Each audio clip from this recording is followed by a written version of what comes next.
नहीं मिली salary, HPU में धरने पर शिक्षक और कर्मचारी। जो सुबह मैं छात्र जीवन से देख रहा हूं कि सुबह 10 बजे से लेकर 5 बजे तक या रात को 9, कुछ ब्रांचेस ऐसी हैं रात को 9 से 10 बजे तक काम करने वाला मेरा इस विश्वविद्यालय का सबसे प्रिय नॉन टीचिंग वर्क आज मन प्रसन्न इसलिए होता है।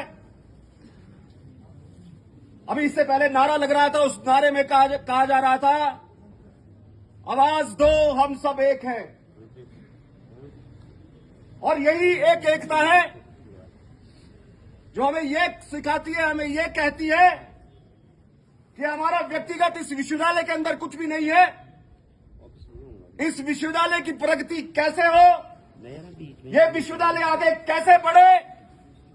जैसे हम समाज में जाते हैं तो हम ये बात करते हैं कि राष्ट्र सर्वोपरि है, उसके आगे कुछ नहीं है। जब इस विश्वविद्यालय के गेट के अंदर प्रवेश करते हैं तो अपना धर्म, अपनी राजनीतिक विचारधारा, अपना सब कुछ भूलकर हम कहते हैं कि ये विश्वविद्यालय हमारे लिए सर्वोपरि है। आज हमें गर्व महसूस होता है, चाहे हॉस्टल में, मेस में काम करने वाला कर्मचारी हो, चाहे विश्वविद्यालय के अंदर प्रोफेसर हो, कोई अफसर हो, सब एक राग से, एक मेहनत से बात करते हैं कि ये विश्वविद्यालय हमारा है और इस विश्वविद्यालय को कैसे चलना है, ये विश्वविद्यालय अच्छी तरह से कैसे चले, उसको चलाने के लिए हमारी भूमिका भी तय होनी चाहिए, हमारी राय भी लेनी चाहिए। हमसे भी कभी पूछना चाहिए कि विश्वविद्यालय की वित्तीय स्थिति को कैसे सुधारा जा सकता है।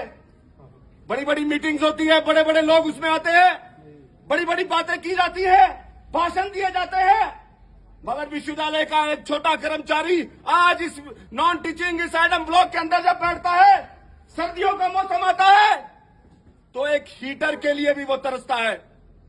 यह स्थिति है।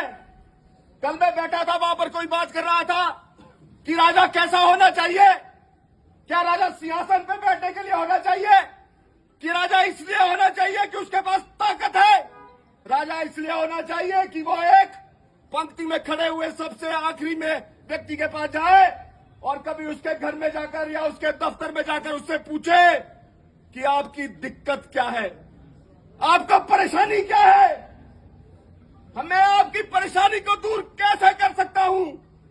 और मैं इसलिए आपसे यह पूछ रहा हूं क्योंकि मैं इस विश्वविद्यालय का राजा हूं।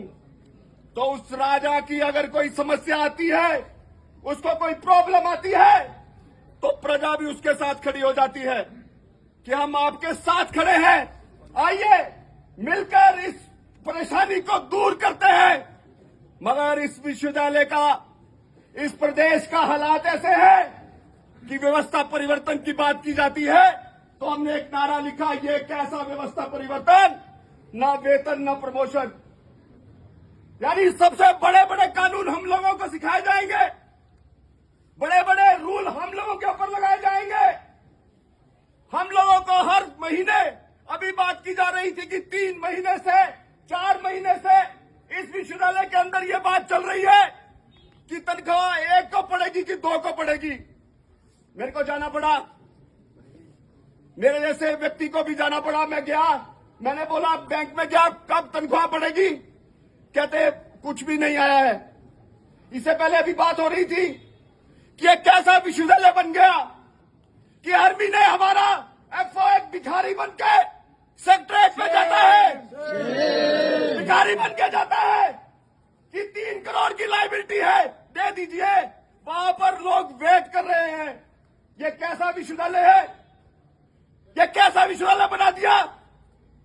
आज से पहले सरकारें आई, सरकारें गई, मगर विश्वविद्यालय का हालात ऐसे नहीं हुए। मुझे लगता है कि वो सत्ता पर बैठे हुए लोग आज हंसते होंगे कि देखिए लोग कैसे खड़े होकर हमसे भीख मांग रहे हैं कि हमें हमारा वेतन दे दीजिए। हम खैरात मांग रहे हैं कि हमें हमारा वेतन दे दीजिए। ये हालात आज इस विश्वविद्यालय के हो गए। और मैं आपको एक बात और बताता हूं, शायद आज हम प्रेशर डालें, शाम को वेतन बढ़ जाए, शायद कल वेतन बढ़ जाए, मगर अगले महीने क्या होगा, उसके अगले महीने क्या होगा? फिर हमारे एफओ साहब जाएंगे, कागज बनाएंगे, फिर कहेंगे कि साहब एक टुकड़ा दे दीजिए, हमारे लोग वेट कर रहे हैं।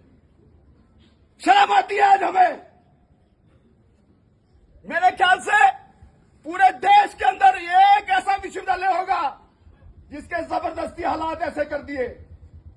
पूरे प्रदेश के अंदर आप उच्च शिक्षण संस्थानों के हालात देख लीजिए, आप मंडी में यूनिवर्सिटी को देख लीजिए, वहां भी यही हालात हैं।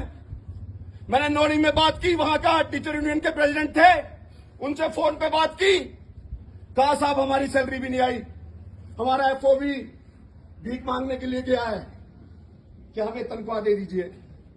पालमपुर में बात हुई, एग्रीकल्चर यूनिवर्सिटी है, उन्होंने कहा आपकी पहले पड़ेगी कि हमारी पहले पड़ेगी, ये कंपटीशन चला हुआ है, पड़ी दोनों की नहीं है अभी तक। आप मंडी का हालात देखो, यहां तो हम लोकतंत्र थोड़ा बहुत बचा हुआ है, हम सब लोग इकट्ठे हो गए, यहां बात कर रहे हैं। मंडी में तो जो भी टीचर लिखता है बोलता है, जो भी नॉन टीचिंग का व्यक्ति लिखता है बोलता है, उसके खिलाफ जांच चल पड़ती है, उसको धमकी दी जाती है कि तेरे कागज निकाल दिए जाएंगे। मगर हिमाचल प्रदेश विश्वविद्यालय का इतिहास क्या है? हमारे कागज निकाल दीजिए, चाहे आप जो मर्जी कर दीजिए, मगर जब तक इस प्रदेश विश्वविद्यालय के कर्मचारियों के हितों की अनदेखी होगी, हम इसी तरह से इकट्ठे होते रहेंगे।